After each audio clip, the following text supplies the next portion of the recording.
खुशी तो हम लोग नहीं मना सकते ना। इंडिपेंडेंस डे गया, रक्षाबंधन है, मन में जो खुशी होता है वो किसी के भी मन में है क्या? हम लोग जान बचाने के लिए बहुत मेहनत करते हैं। हम लोगों के लिए एक अलग से कानून आना चाहिए। हम लोग हैप्पी इंडिपेंडेंस डे ये इस साल नहीं बोल सके। गवर्नमेंट पूरा इसलिए इन्वॉल्व है इसमें। 3 बॉडी पड़ा हुआ था, लेकिन उसका पहले ही हमारा लड़की का बॉडी जला दिया गया। हमारा एक लड़की चला गया, इतना करोड़ लड़का लड़की मेरा साथ आ गया।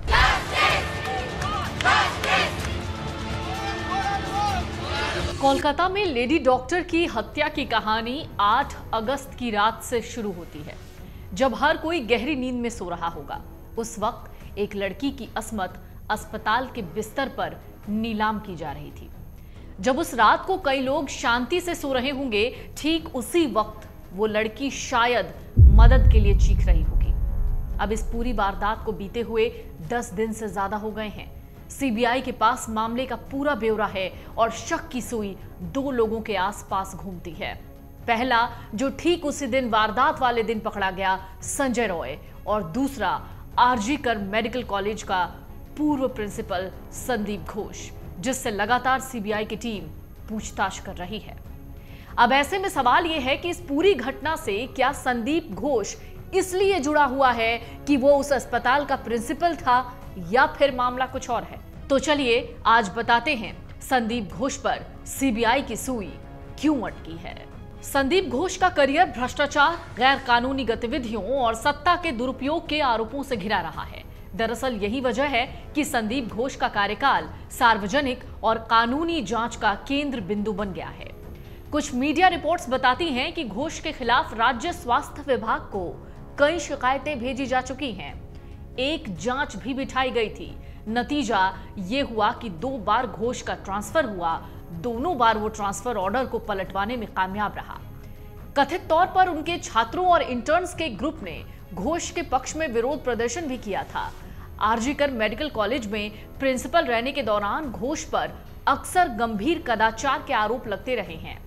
आरोपों में वित्तीय भ्रष्टाचार से लेकर अवैध कमीशन और टेंडर हेरफेर जैसे विभिन्न माध्यमों से धन की उगाही से लेकर पोस्टमार्टम के लिए रखी गई लाशों के गैर कानूनी इस्तेमाल जैसे गंभीर मामले शामिल हैं।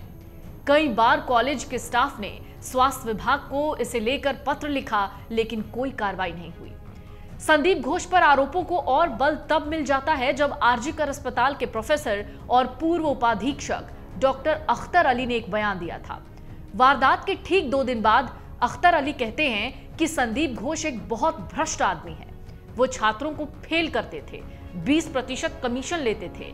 टेंडर के मामले में वो मेडिकल कॉलेज और अस्पताल के हर काम से पैसे वसूलते थे और गेस्ट हाउस में छात्रों को शराब सप्लाई करते थे।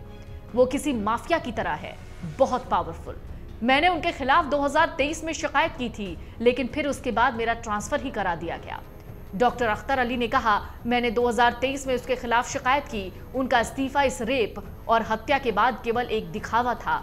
8 घंटे के भीतर उन्हें कलकत्ता नेशनल मेडिकल कॉलेज का प्रिंसिपल बना दिया गया था। वो बहुत ही करप्टेड आदमी है। वो आरजी कर मेडिकल कॉलेज में स्टूडेंट लोगों को फेल कराना, टेंडर ऑर्डर देकर के 20% कमीशन लेना, और ये हॉस्टल वगैरह अलॉटमेंट में पैसा लेना, और स्टाफ सिलेक्शन कमीशन, मतलब आरजी कर में जो भी काम होता था, पोस्टिंग हो, ट्रांसफर हो, हाउस स्टाफशिप हो, सब जगह वो पैसा खाते थे। सिर्फ यही नहीं, गेस्ट हाउस में जूनियर जो स्टूडेंट है उन लोगों को बैठ करके शराब वगैरह पिलाते थे और उन स्टूडेंट लोगों से आंदोलन भी करवाते थे।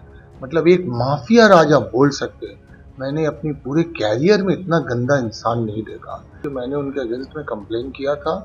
मैं 2023 साल जुलाई में मैंने कंप्लेन किया था। Vigilance commission, anti corruption bureau, Shastri भवन हेडक्वार्टर में भी उनका ट्रांसफ़र भी हुआ था, लेकिन वो ट्रांसफ़र ऑर्डर फिर कुछ ही दिनों में रिवॉक हो गया। उनको फिर प्रिंसिपल पोस्ट पे ही दे दिया गया। तो बात सिर्फ इतनी सी ही नहीं है।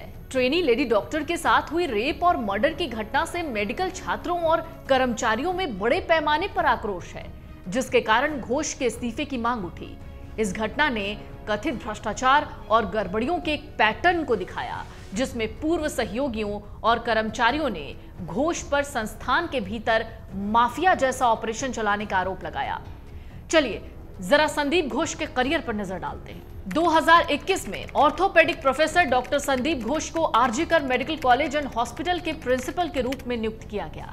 31 मई 2023 को डॉक्टर घोष को मुर्शिदाबाद मेडिकल कॉलेज और अस्पताल में हड्डी रोग विभाग के प्रोफेसर के रूप में ट्रांसफर करने का आदेश जारी किया गया।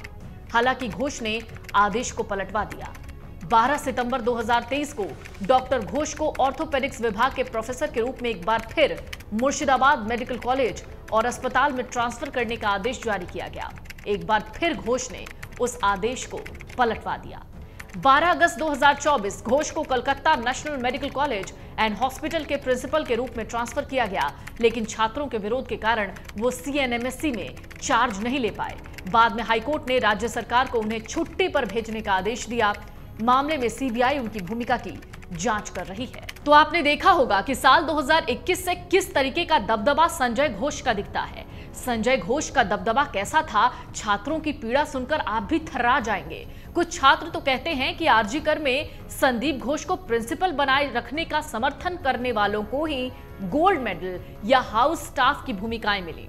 जिस किसी ने भी थोड़ी आवाज उठाई उसे काम के अनुचित घंटे दिए गए और हर तरह के उत्पीड़न का शिकार होना पड़ा। दरअसल सुप्रीम कोर्ट में सुनवाई के दौरान सीजीआई ने पूर्व प्रिंसिपल संदीप घोष को भी आड़े हाथों लिया। उन्होंने कहा, प्रिंसिपल क्या कर रहे थे? एफआईआर दर्ज की गई तो क्यों नहीं? शव को माता पिता को देर से क्यों सौंपा गया? पुलिस क्या कर रही थी? एक गंभीर अपराध हुआ है, अपराध स्थल को अस्पताल में ले जाया गया है, वो क्या कर रहे थे?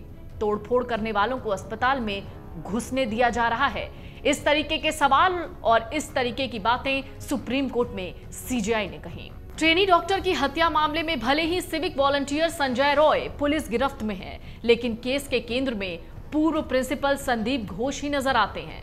सूत्रों का कहना है कि संदीप ने घटना के एक हफ्ते पहले अपने फोन के कॉल रिकॉर्ड्स, मैसेजेस सब डिलीट कर दिए। कई नंबर भी फोन से हटाए गए। सीबीआई अब इसी डेटा को फोन से रिकवर कर रही है। सीबीआई 4 दिन से उनसे पूछताछ कर रही है, लेकिन करीब 7 सवाल ऐसे हैं जिनके साफ जवाब घोष नहीं दे पा रहा। एक अधिकारी कह रहे हैं कि घोष ये नहीं बता पा रहे कि उन्होंने शव की सूचना मिलने के बाद दूसरे डॉक्टरों और कर्मचारियों को सेमिनार हॉल में जाने की इजाजत कैसे दे दी। जांच में यह भी पता चला है कि जानबूझकर सबूत मिटाए गए। जो लोग सबसे पहले सेमिनार हॉल में पहुंचे उन्होंने शव को छुआ था। इससे कमरे में कई निशान बिगड़ चुके हैं। घोष से जब कमरे में जाने वाले लोगों के बारे में पूछा गया तो उसने कह दिया, मुझे जानकारी नहीं है। उसने ये भी नहीं बताया कि पुलिस को 2 घंटे देरी से खबर क्यों दी गई। वहीं इस केस में स्थानीय पुलिस सीबीआई के शक के घेरे में है, क्योंकि उन्होंने अस्वाभाविक मौत का मामला दर्ज नहीं किया। एजेंसी पता लगा रही है कि क्या घोष के कहने पर ऐसा हुआ। सेमिनार हॉल की दीवार तोड़कर अगले दिन ही मरम्मत का काम कैसे शुरू हो गया। जांच एजेंसी अब तक चेस्ट मेडिसिन विभाग के पूर्व प्रमुख, मृतक के कई सहयोगियों और ड्राइवरों समेत 60 लोगों से पूछताछ कर चुकी है। सीबीआई के एक अधिकारी ने एक न्यूज चैनल को बताया है कि शव सेमिनार हॉल में मिला था, लेकिन पूछताछ में यह साबित नहीं हो पाया कि ट्रेनी डॉक्टर की हत्या कहां की गई। ये तय है कि घटना एक से ज्यादा लोगों ने की। सिर, गाल, घुटना, जबड़ा, नाक, प्राइवेट पार्ट 25 जगह चोटें थीं। मृतक की पोस्टमार्टम रिपोर्ट में ट्रेनी डॉक्टर के शरीर पर बाहर 16, अंदर 9 जगह गहरी चोटें मिली। इनमें सिर, गाल, होंठ, नाक, दाहिने जबड़े, ठुड्डी, बाएं हाथ, बाएं कंधे, बाएं घुटने, टखने और प्राइवेट पार्ट शामिल हैं। दरअसल फेफड़ों में भी खून जमा था। रिपोर्ट में पेनिट्रेशन, इंसर्शन शब्द का इस्तेमाल किया गया है। इसका मतलब है रेप हुआ था, उसे गला घोंटकर मारा गया। मृतक के एंडोसर्विकल कैनाल में कुछ द्रव मिले हैं, जिसे फॉरेंसिक जांच में भेजा गया। मृतक की मां ने आरोप लगाया कि बेटी के हाथ समेत कई हड्डियां टूटी थी, लेकिन पोस्टमार्टम रिपोर्ट में इसका जिक्र नहीं। डॉक्टर संदीप घोष अपनी लाइफस्टाइल के कारण चर्चा में रहा है। गृह विभाग के निर्देश पर अस्पताल में 20 सुरक्षाकर्मी तैनात हुए थे। इनमें से 6 से 8 गार्ड्स घोष की सुरक्षा में हमेशा रहते थे। घोष जब भी कमरे से बाहर निकलता उसके साथ 6 से 8 सुरक्षा गार्ड रहते थे। अस्पताल से और अस्पताल के ही 2 कर्मचारी सबसे आगे सीटी बजाते चलते थे ताकि रास्ता खाली हो जाए। अगर कोई डॉक्टर घोष के खिलाफ बोलता है तो उसे गुंडों की भीड़ आकर उसी अस्पताल में भर्ती कर देती है उसके पड़ोसी ने बताया कि एक बार घोष ने अपनी ही पत्नी को सिजेरियन डिलीवरी होने के बाद पेट पर लात मार दी थी, जिससे सिजेरियन टांके खुल गए थे। इसी अस्पताल के एक ट्रेनी डॉक्टर का भी कहना है कि पोस्टमार्टम के लिए अस्पताल में आने वाले लावारिस शवों को घोष के निर्देश पर प्रैक्टिकल के लिए लैब में भेज दिया जाता था। उनके खिलाफ मानव अंगों की तस्करी को संरक्षण देने के आरोप भी लगते रहे हैं। कई बार मुद्दा भी उठा, लेकिन ऊंचे रसूख की वजह से मामला दबा दिया गया। तो मेडिकल कॉलेज में 31 साल की ट्रेनी डॉक्टर की रेप के बाद हत्या के मामले में एक और बड़ा खुलासा हुआ है। खुलासा डायरी को लेकर है। डायरी के एक पेज ने सस्पेंस बढ़ा दिया है। मृतक के पिता ने 19 अगस्त को दरअसल एक मीडिया संस्थान को बताया था कि बेटी रोज दिन भर की घटनाओं को अपनी डायरी में लिखती थी। आरजीकर मेडिकल कॉलेज में 9 अगस्त को दिन में भी उसने कुछ पेज लिखे थे। इनमें से एक पेज की फोटो खींचकर भेजी भी गई थी, जो पिता के पास थी। पुलिस को मिली डायरी से ये पेज भी गायब है। इस पेज में क्या लिखा है, इस पर पिता ने कुछ नहीं बताया, सिर्फ इतना कहा कि अस्पताल के मौजूदा हालात का जिक्र बेटी ने किया। पिता के बयान पर सीबीआई टीम सोमवार दोपहर बाद उनके घर पहुंची, उस पेज की तस्वीर ले ली। पिता ने आरोप लगाया कि उनके पास इस बात का सबूत है कि डायरी के कई अहम पन्ने पुलिस ने ही फाड़े थे। अगर आप ये वीडियो YouTube पर देख रहे हैं तो हमारे चैनल को सब्सक्राइब करें और बेल आइकन को दबाना ना भूलें। अगर आप Facebook पर ये वीडियो देख रहे हैं तो हमारे पेज को लाइक करें।